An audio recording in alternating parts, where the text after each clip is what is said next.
Mengasihi Tuhan artinya kita nggak boleh kompromi dengan dosa. Kedua, kita nggak boleh mengasihi daging. Hari ini, percayakan hidupmu kepada Tuhan. Yakinlah, Tuhan tidak pernah permalukan.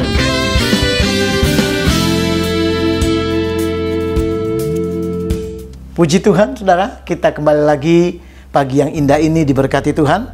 Renungan firman Tuhan, kita akan belajar, yaitu tentang dari kekurangan menuju kelimpahan. Saudara, Mas Murni mengajarkan kepada kita lewat firman-Nya, dari kekurangan menuju pada kelimpahan. Siapa yang ingin? Saya percaya kita rindu, kita berkata, saya ada di saat itu Pak, saya ada dalam suasana seperti itu.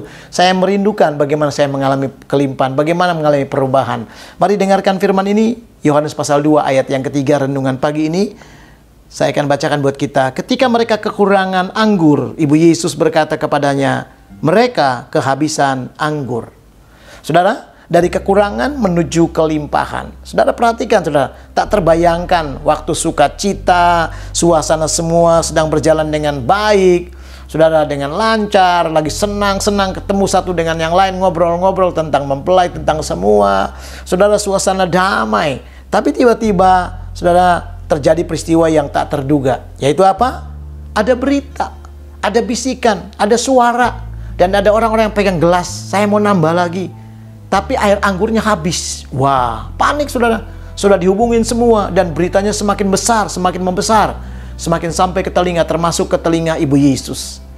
Saudara, lihat apa yang terjadi. Tapi kita melihat cerita ini, kalau kita nanti baca ayat berikutnya, bahwa dari kekurangan menuju kelimpahan. Mungkin itu juga yang kita cari, kita rindukan. Saudara, apapun pergumulanmu, engkau yang sedang mengalami kekurangan, engkau yang sedang mengalami hal-hal yang tidak cukup, engkau yang mengalami pergumulan demi pergumulan, seolah-olah melewati hari demi hari dengan keberatan. Saudara, dengarkan firman ini, saudara. Ketika engkau mau melihat ada perubahan, ada sesuatu yang mengubah keadaanmu dari kekurangan menuju pada kecukupan, pada kelimpahan, maka dua hal yang harus kita lakukan. Yang pertama adalah jangan bicara kepada keadaan. Yang kedua, saudara, percayalah bahwa Tuhan adalah jalan keluar. Jadi yang pertama adalah jangan berbicara kepada sekeliling, pada keadaan. Yang kedua adalah Tuhan, percayalah Tuhan adalah jalan keluar. Kenapa? Mari kita perhatikan di dalam ayat yang ketiga, itulah yang dilakukan oleh Ibu Yesus. Ayatnya tadi bilang bahwa Ibu Yesus, ketika mereka kekurangan anggur, Ibu Yesus berkata kepadanya. Dia nggak bicara kepada orang lain. Dia nggak bicara kepada pemimpin pesta. Dia nggak bicara kepada keluarga mempelai. Nggak menambah masalah. Dia nggak bicara kepada orang-orang. Tidak, saudara. Dia tidak bicara pada keadaan, tapi dia datang kepada Yesus. Dia bicara kepada Tuhan. Inilah yang harus kita lakukan, saudara. Kalau kita mau melihat dari kekurangan menuju pada kelimpahan, saudara, yang harus kita lakukan adalah jangan berbicara kepada keadaan. Kadangkala anak Tuhan kita membicara kepada keadaan. Aduh, keadaan saya begini, keadaan kayaknya nggak bisa menolong saya, keadaan kayaknya makin sulit. Bahkan kita kadangkala berbicara kepada dunia yang menakutkan. Kita pikir, aduh kalau begini saya nggak bisa hidup. Kita bicara kepada orang-orang yang juga punya masalah dan tidak ada jalan keluar. Saudara, jarang yang bicara kepada Tuhan. Orang berpikir kalau kepada Tuhan nggak ada jawaban, nggak ada respon. Lama. Jalurnya nggak enak, saudara, nggak nyaman. Lebih enak kalau bicara sama manusia, curhat dan sebagainya. Walaupun itu nggak salah, tetapi saya memberitahu, saudara tetap tidak akan pernah melihat jalan keluar. Tidak akan pernah ada perubahan. Yang kekurangan tetap kekurangan, tidak ada kelimpahan. Tetapi kalau engkau mau datang sama Tuhan, bicara sama Tuhan, saudara, maka saya percaya ada perubahan yang luar biasa. Mari perhatikan di dalam Mazmur pasal 70 ayat yang kelima. Biarlah, katanya, bergirang dan bersuka cita karena engkau. Jadi ketika saudara dan saya berbicara kepada Tuhan, saudara bicara kepada Kristus, saudara bicara kepada Raja segala Raja, saudara, engkau akan lihat bahwa Tuhan akan buat engkau bergirang. Saudara, yang tadinya kesusahan akan berubah menuju pada kelimpahan. Ada sukacita. Saudara, engkau bersuka cita karena apa? Karena Tuhan, bukan karena keadaan, bukan karena manusia, tetapi karena Tuhan yang membuat mujizat, menolongmu, menyatakan kuasanya, dan Tuhan memberikan jalan kemenangan kepadamu.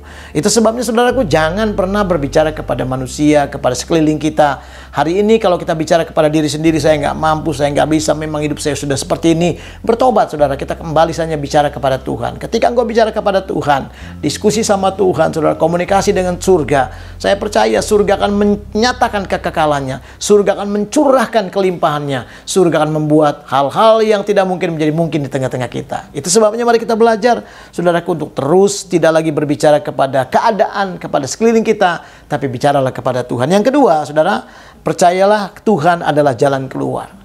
Mari saudara, ketika kita percaya Tuhan sebagai jalan keluar, maka kekuranganmu akan berubah menjadi satu hal yang kelimpahan dan kemenangan. Ada perubahan-perubahan terjadi. Ada hal-hal yang tidak pernah terduga, itu akan nyata di tengah-tengah kita. Kenapa saudara? Mazmur pasal 72. Perhatikan Mazmur 72 ayat yang ke-18. Terpujilah Tuhan yang melakukan perbuatan yang ajaib seorang diri. Dikatakan praise the Lord, Tuhan itu hebat. Bukan manusia, saudara, bukan ribuan orang, tapi Tuhan sendiri yang melakukan perkara yang ajaib. Tuhan cuma seorang diri. Dia mampu mengalahkan setan, dia mampu mengalahkan maut, dia mampu mengalahkan penguasa dunia ini, dan dia merebut kemenangan. Akhirnya kita lebih daripada pemenang. Tuhan melakukan perkara yang ajaib. Maka di tengah-tengah keadaan kita, saudara, di tengah-tengah keadaanmu yang sedang berkekurangan apapun dari sisi manapun, belajar untuk selalu percayalah bahwa Tuhan adalah jalan keluarmu. Ketika engkau lakukan itu, saudara, maka engkau melihat Tuhan akan membuat engkau berhasil.